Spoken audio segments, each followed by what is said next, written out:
Today's golf lesson, we're going to understand how to transition from this to this, because I see a lot of people in my teaching bay here at Trafford Golf Centre who come in and they say, Tom, I can really strike my irons well, my approach game is really good, I just can't get off the tee with the driver. The golf swing must be completely different, I don't know what changes to make, and I don't know how to get the ball in play off the tee. Many of those people might just be hitting a 5-iron or a hybrid off the tee for safety because they are scared of the driver. And although that might be smart play, and I would suggest it if you are struggling with driver, this is a weapon in our bag that we can use massively to our advantage. So if that sounds like you and you feel like you're consistent with irons and not so much with driver, this lesson is going to be for you. So first of all, what is the difference in how we need to come into contact with the golf ball? And you can see here the two golf balls I've got set up. There's one obvious change, and it's that the irons are on the floor or on a very low tee, and the driver is elevated in the air. And I would normally suggest having the ball teed up with just half a golf ball above the crown. And that's a really important thing for consistency, because I see so many people who go and play a round of golf, and 1 minute they've got the ball teed up halfway up the face, next minute they've got it teed up a full ball above the face and then halfway above the crown. And really, when there's no consistency in your setup, how can we expect to have consistency in the swing? But let's just talk about what I see most of the time in terms of how people hit the driver, especially those people who are hitting the irons well. And it tends to be that they are a little bit steep on the golf ball, their club face is a little bit open, and if you're a player who's got a lovely driver with a few ball marks across the top, those sky marks that we definitely don't like to see on the expensive golf clubs, then this is probably what you are doing wrong. So we will have heard the saying a lot of the time of hit down on the ball, compress the ball, make sure you're striking downwards with the irons, and that is absolutely fine. That's about making sure that the bottom of our swing arc comes after the golf ball. And a big key to success in golf is being able to control where the bottom of your swing arc is. So with an iron, I would set up, let's say I've got a 7-iron in my hand here, ball position is just slightly ahead of center, and what I'm basically trying to do is shift my weight over into my left leg so that the bottom of my swing arc is after the golf ball. I strike the golf ball first, then I take a nice divot of turf, and I finish my follow through over onto the left hand side of where my divot now is. So that is absolutely fine, and that's what we want to do with the iron. Ball position slightly ahead of center, making a good swing, and we strike the floor after the ball, and we get that compression and that spin and all of those good things.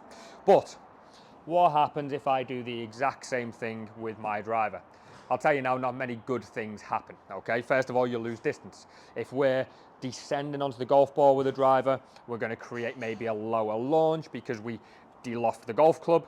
We're going to create a little bit too much spin maybe because we're striking down on the ball, creating a little bit more backspin, and they're not going to be efficient characteristics for a good ball flight. So straight away we think, well, what can we change? We change our ball position. So we let our ball position go forward in our stance, and that's going to allow now, as we've just said a second ago, the bottom of the arc to happen maybe a little bit before the golf ball. So we're just hitting a couple of degrees up on the golf ball, and we're trying to hit up so it comes off the tee, doesn't have as much backspin on it rather than hitting down. And if I'm honest, I think that's going to be quite basic information for most of you. If you've played golf for some time, as long as this isn't the first video you're watching, you will fully understand that that ball position should be over on the left side. But here's where the next mistake comes, and this is what I see so often when people are setting up with the ball position forward, and that's what creates the bad strikes, the slicing ball flight, and maybe even those lower ones that we don't want to see. So this is where we get to look down the line. Now, as I move my hands forwards to address that ball that is now in line with my left heel, just inside the left heel there, look what happens from down the line. Straight away, my shoulders now open up. So my right shoulder's ahead of my left, and my shoulders are pointing out towards the left-hand side of the field. And what that's going to affect is my club path. I am now more likely to swing across the golf ball, which can in turn, with an open club face, create a slicing ball flight. So it's going to start out to the left, maybe it might even start to the right, but it's definitely going to curve off to the right. And that is a very common mistake with this open ball position. The hips open up, the shoulders open up, and now I am destined to swing across my body and to the left of the target. So we want to make sure that when we set that club up towards the left foot, that we make sure we keep our shoulders square to the target, make sure they're pointing towards the target there, rather than opening them up. And a really good way I find to do this is just start with your lead hand on the golf club. So you can see now from face on, I put my left hand only, I'm just leaving my right hand hanging down by my side. And what you'll see from the down the line view is that now left shoulder is ahead of my right. So my shoulders would now actually be classed as close to the target. You can see them pointing over towards the right hand side of my target now. Once that is then in position with the left hand, we can then bring the right hand on. And you'll see those shoulders open up a touch, but now they are square to my target as opposed to too closed or too open. But I think when I see people taking the grip and then setting up with a forward ball position, they end up with these open shoulders. So once we've set up square with our ball position at the front of our stance to be able to hit up on the ball, we then want to make sure that we stay slightly behind the golf ball, because we've done the good work in our setup, but then what we can start to do after that is we can start to slide into the ball to try and hit down on it. So what I would then see from there is people have made this good setup, then they make a backswing, and as they would do with their irons, they start to shift that weight over to the left-hand side. Again, we now get the bottom of our arc coming after the golf ball, and you can see the way I'm coming into the ball there, that I have an open club face because it hasn't had time yet to close, which is going to be towards the bottom of my arc. And I am also coming down on the golf ball. And when we come down on the ball like this, that's where we get those ugly scuff marks on the top of the driver, because they hit the crown of the club, because the club's tilted forwards like they should with an iron. So it's not a bad swing with an iron, but we end up hitting down and the golf ball pops up in the sky and doesn't go very far at all. So the key to this is once we've set up, and I almost think, okay, the sort of the center of my swing or my sternum, or I could even think bottom of my arc is going to be sort of in line with my left armpit. I want to make this backswing and stay behind the ball. So as I'm swinging down, the bottom of my arc is here, and I'm coming into impact. I'm not leaning back. I'm not saying move backwards and away from the target, but what I am saying is try not to slide into impact too much, because we end up with that open face and hitting down on the ball.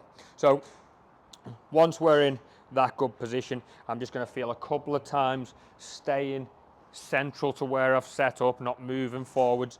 Once I can feel that, I can start to ramp up the speed a little bit, and then I feel confident that I can now set up to the golf ball just inside the left heel, left hand on first to square those shoulders up, and from there we're good to make a swing.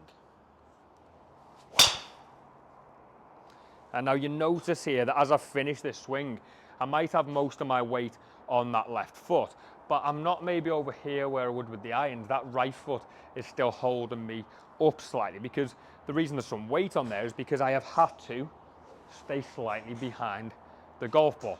If I was to make an iron swing, you would find me shifting to the left more, and that right foot doesn't hold much of my weight at all. With the driver, I was a little bit more backwards, okay?